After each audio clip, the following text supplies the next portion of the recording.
সালাউদ্দিন যখন পাশে ছিল তাকে ইঙ্গিত করে কইরা পরে পরে শব্দ বুঝি না, এখন সব করতে হবে, পরে শব্দ নাই। ও ধোঁকাবাজি আমরা দেখেছি, আর দেখতে চাই না। চাঁদাবাজের জন্য নিপাত চাই বাংলার জমিনের মধ্যে। চাঁদাবাজদেরকে, খুনিদেরকে, দুষ্পালদেরকে কবর রচনা করতে হবে বাংলার জমিনের মধ্যে। ইসলামের পক্ষে জমি উঠব।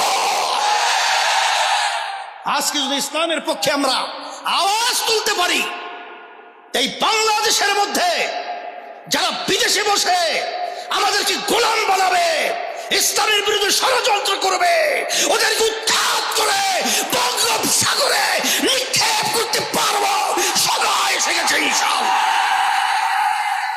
এর জন্য আমি সকলকে বলবো, চলেন বসেন।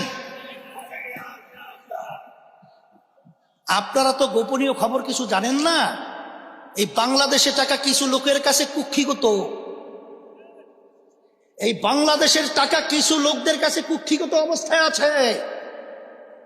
আর আজকে আমাদের সংসার পরিচালনা করতে আমাদের ঘাম ছুটে যায়, মাথার ঘাম পায়ে পড়ে। আজকে কয় মাস সাথে যেলাম ঠিক মতো তারা চলতে পারছে না।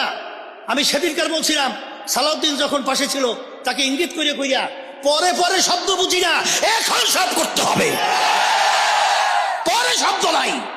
ও ধোঁকাবাজি আমরা দেখেছি, আর দেখতে চাই না।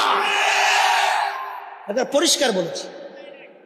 এই জন্য আমি পরিষ্কার বলছি, আল্লাহর রহমতে আল্লাহ যেন সর্বত্র ষড়যন্ত্র রক্ষা করেন, এবং বিশেষ করে ইসলামের পক্ষে সত্যের উত্থান হয়, এবং জালেমরা যেন নিপাত যায়, খুনিরা যেন নিপাত যায়, চাঁদাবাজের যেন নিপাত যায় বাংলার জমিনের মধ্যে। চাঁদাবাজদেরকে, খুনিদেরকে, দুষ্পালদেরকে কবর রচনা করতে হবে বাংলার জমিনের মধ্যে।